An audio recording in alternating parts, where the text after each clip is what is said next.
In this video, we will discuss about various types of DNA. So first, we will look into single-stranded DNA, that is DNA which is having single strand. In general, DNA having double helix or double-stranded DNA. So basically, it look like this, which have different ATGC connections.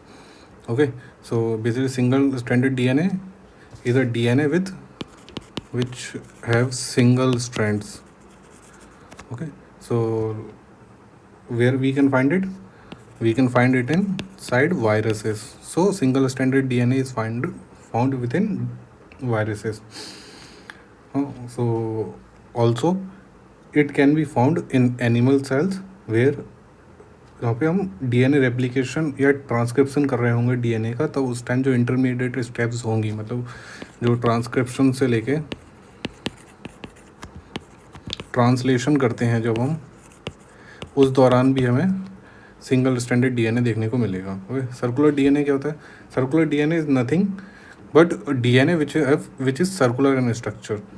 Circular DNA कैसे? अभी जैसे normally जो DNA को होता है वो single ऐसे standards देखते हैं मल्टीपल्स में, हाँ, डबल स्टैंडर्ड लीनियर वे में. ये लीनियर डीएनए कहलाता है. कौन सा? Linear DNA. एक स्ट्रेट लाइन वाला डीएनए होगा तो लीनियर डीएनए के लिए. सर्कुलर डीएनए क्या है? जो सर्कुलर शेप में डीएनए मिलेगा. ये हमें कहाँ मिलता है? बैक्टीरियाज के अंदर मिल जाता है. बैक्टीरियाज के अंदर मिलता है. Okay, found with in bacteria. Bacteria के अंदर जो प्लाज्मिड्स होते हैं उसके अंदर मिल जाता है. ऑल्सो हम इसे एनिमल सेल में देखें तो एनिमल सेल में हमें माइटोकॉन्ड्रिया होता है. माइटोकॉन्ड्रिया जिसको हम माइटोकॉन्ड्रिया जिसको हम पावर हाउस ऑफ सेल कहते हैं. यहाँ पे एटीपी का प्रोडक्शन होता है. एटीपी का प्रोडक्शन होता है. ऑल्सो इसको सर्कुलर डीएनए को जो है वो क्लोरोप्लास्ट के अंदर भी देख सकते हैं. क्लोरोप्लास्ट क्या होता है? प्लांट सेल के अंदर होता है और इसका रोल होता है फोटोसिंथेसिस में. फोटोसिंथेसिस में हेल्प करता है क्लोरोप्लास्ट. ओके, सो नेक्स्ट है सुपर कोलाइडेड डीएनए. सो ये बेसिकली स्ट्रक्चर के बेसिस पे डीएनए का टाइप है. तो सुपर कोलाइडेड डीएनए क्या होगा? मतलब एक गुत्थी टाइप की बन जाएगी. बहुत फोल्डेड टाइप का फोल्डेड डीएनए होता है एक तरीके का ये, और सर्कुलर शेप में फोल्डेड डीएनए. और इसका रोल क्या होता है? ये अफेक्ट करता है जीन एक्सप्रेशन में. जीन एक्सप्रेशन बेसिकली होता क्या है? जो जीन्स होते हैं कि जैसे आपके फादर से आपको राउंड हेयर हुए, ब्लैक हेयर हुए, जो भी एक ट्रेड्स मिलते हैं एक जनरेशन से दूसरे जनरेशन में, तो वो जो एक्सप्रेशन ऑफ डीएनए के कारण जो ये होता है ना, उसको अफेक्ट करते हैं super collided DNA. Okay, next है माइक्रोसैटेलाइट डीएनए. तो माइक्रोसैटेलाइट डीएनए जो है, इसको small pieces of DNA that repeat multiple time. Basically क्या होता है कि जैसे ये डीएनए जो हमने देखा था ना, ये उसके बहुत सारे सेट्स होते हैं. तो आपको मानो कि ये सेट है और यही सेट बार बार रिपीट हो रहा है, तो डीएनए का यही पार्ट बार बार रिपीट हो रहा है, तो इसी को माइक्रोसैटेलाइट डीएनए कहते हैं. ओके, ये यूपीएससी का प्रीवियस ईयर क्वेश्चन भी है. नेक्स्ट है जीनोमिक डीएनए. जीनोमिक डीएनए क्या होता है? वो डीएनए जो सेल्स के न्यूक्लियस के अंदर फाउंड किया जाता है. बेसिकली जो आपके जीनोम्स में जो फाउंड डीएनए करेगा न्यूक्लियस के अंदर, सेल के अंदर, वो जीनोमिक डीएनए होता है. और इसके अंदर आपकी कंप्लीट जीनोमिक इन्फॉर्मेशन होती है. तो कंप्लीट जीनोमिक इन्फॉर्मेशन जो है वो आपको जीनोमिक डीएनए में मिलेगी आपको. नेक्स्ट है माइटोकॉन्ड्रियल डीएनए. माइटोकॉन्ड्रियल डीएनए हम पहले डिस्कस कर चुके हैं. बेसिकली ये क्या होता है? एनिमल सेल के अंदर एग्जिस्ट करता है. एनिमल सेल्स में एग्जिस्ट करता है.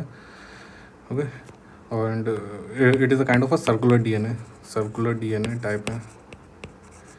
क्लोरोप्लास्ट डीएनए क्या है? क्लोरोप्लास्ट डीएनए जो है वो प्लांट सेल के अंदर मिलता है, प्लांट सेल्स में, और ये भी सर्कुलर डीएनए होता है और इसका रोल होता है फोटोसिंथेसिस में.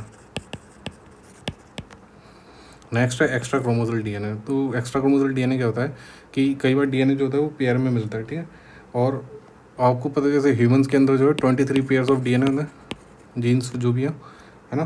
तो सिमिलरली क्या होता है कि कुछ ऐसे पेयर्स होंगे एक्स्ट्रा क्रोमोसोम्स के जो किसी इन 23 के इंडिपेंडेंट होंगे ह्यूमंस में. तो यही जो होता है वो एक्स्ट्रा क्रोमोसोमल डीएनए कहलाता है. इसका रोल ये भी न्यूक्लियस के अंदर ही मिलता है. ठीक है, और ये भी एक तरीके का सर्कुलर डीएनए का टाइप है. सर्कुलर डीएनए का टाइप है. और ये हमें जो है वो प्लाज्मिड के अंदर, प्लाज्मिड्स जो कि हमने देखा था बैक्टीरिया के अंदर पाए जाते हैं, तो उसमें भी मिल जाता है. ओके, नेक्स्ट है मिथाइलेटेड डीएनए. तो मिथाइलेटेड डीएनए जो है वो एपिजेनेटिक्स प्रोसेस में हेल्प करता है. एपिजेनेटिक्स में हेल्प करता है. बेसिकली क्या होता है? ये एक तरीके का केमिकल मॉडिफिकेशन होता है. Chemical modification, it is a type of a chemical modification. Okay, ये भी क्या करता है, एपिजेनेटिक्स के थ्रू जो है रेगुलेट करता है जीन एक्सप्रेशन को, रेगुलेट करता है जीन एक्सप्रेशन को। तो इसको हम कैसे समझ सकते हैं, एक एग्जांपल लेते हैं। जैसे मानिए कि आप यूपीएससी की प्रिपरेशन कर रहे हैं और आप बहुत ज़्यादा स्ट्रेस में हैं, स्ट्रेस, तो इससे क्या होगा, आपके ब्रेन में, सॉरी आपके डीएनए में कुछ चेंजेस आएंगे और वो चेंजेस परमानेंट हो सकते हैं। और ये क्या होंगे, इनहेरिटेबल भी होंगे, कि मतलब वो सॉरी हेरिटेबल भी होंगे, मतलब कि ये आपके थ्रू आपके फ्यूचर ऑफस्प्रिंग्स में और आपके बच्चों में भी जा सकते हैं। तो ऑफस्प्रिंग में जो है ये ट्रैवल करेगा, तो इससे क्या होगा कि जो स्ट्रेस है वो आपके किड्स में नेचुरली ही आ जाएगा। तो बस बेसिकली मिथाइलेटेड डीएनए का रोल इसी में होता है। नेक्स्ट है ये इन्वायरमेंटल डीएनए, या जैसे ई डीएनए के नाम से भी जानते हैं, ई डीएनए, या इसको इन्वायरमेंटल डीएनए भी कहते हैं। ये भी यूपीएससी का क्वेश्चन है प्रीवियस ईयर, और ये बेसिकली वो डीएनए होता है जो कि आपको इन्वायरमेंट में एग्जिस्ट करते हुए मिलेगा, मतलब कि आपको एयर के अंदर मिल सकता है ये। मैं सैड करते हैं, जैसे आप भी हो, आपकी बॉडी बहुत सारी सेल्स को हर सेकंड में डिस्ट्रॉय कर रही है, क्रिएट कर रही है, तो सेम उस टाइम पे जो सैडिंग हो रही है, तो जो एनिमल्स हैं, इवन प्लांट्स, ह्यूमंस, ये सभी जो है इन्वायरमेंटल डीएनए को सेट करते हैं। ये मतलब डीएनए का ऐसा पार्ट जो आपको इन्वायरमेंट में कहीं भी मिल सकता है। नेक्स्ट है रिकॉम्बिनेंट डीएनए। रिकॉम्बिनेंट डीएनए क्या होता है, एक प्रोसेस होता है जिससे आप आर्टिफिशियल डीएनए क्रिएट करते हैं। डीएनए, इसको एक्सएनए भी कहते हैं। एक्सएनए क्या है, आर्टिफिशियल डीएनए को कहते हैं। और रिकॉम्बिनेंट डीएनए टेक्नोलॉजी जो होती है, रिकॉम्बिनेंट डीएनए टेक्नोलॉजी जो होती है, वो आर्टिफिशियल डीएनए को क्रिएट करने के लिए हेल्प करती है ना।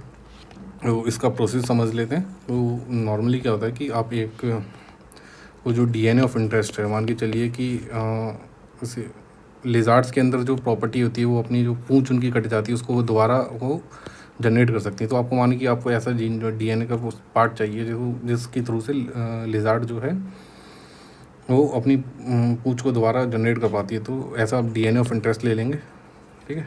फिर आपको एक होस्ट लेना पड़ेगा जो कि एक बैक्टीरिया होगा।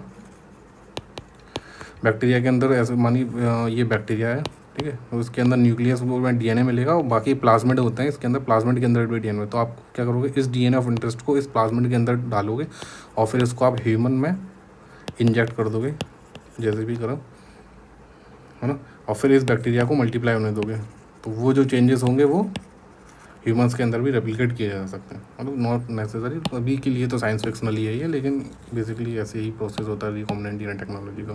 बाकी डार्क डीएनए क्या होता है, तो डार्क डीएनए हम देखते हैं। डार्क डीएनए होता है डीएनए, ऐसा डीएनए जो आपको ना नॉर्मली मिलता नहीं है। आप मतलब ऐसे जो जीनोमिक स्टडी होती है, जिसके लिए ऐसे ह्यूमन जीनोम प्रोग्राम था, ह्यूमन जीनोम प्रोग्राम या प्रोजेक्ट जो था, उसके तहत जो है आप हमने कंप्लीट ह्यूमंस की जीन्स की स्टडी की थी। तो उसमें क्या था कि कई बार कुछ डीएनए का ऐसा पार्ट जो अपने आप को एक्सप्रेस ना करे, नॉन एक्सप्रेसिव डीएनए भी कह सकते हैं इसको, नॉन एक्सप्रेसिव डीएनए जो कि आपको नॉर्मल स्टडी में ना मिले, तो वो डार्क डीएनए कहता है। जंक डीएनए या नॉन फंक्शनल डीएनए क्या होता है, तो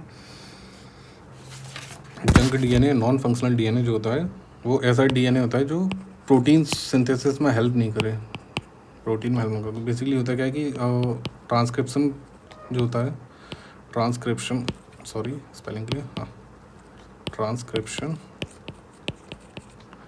से जो है जेनेटिक इन्फॉर्मेशन जाएगी राइबोसोम्स में, ये लेके जाएंगे मैसेंजर आरएनए जो लेके जाएंगे, और फिर जिससे प्रोटीन सिंथेसिस होगा। तो ये जो ट्रांसक्रिप्शन और जो ट्रांसलेशन वाला जो प्रोसेस है, ये पूरा प्रोसेस होता है। अब जंक डीएनए क्या होता है कि इस प्रोटीन सिंथेसिस में इसका कोई रोल नहीं होगा, यानी कि जो ट्रांसक्रिप्शन, जो डीएनए यहाँ से जो इन्फॉर्मेशन भेज रहा है आरएनए के थ्रू से, तो ये जो है जंक डीएनए इसमें पार्ट ही नहीं लेता, तो इसी को नॉन फंक्शनल डीएनए कहते हैं। That's it for this video.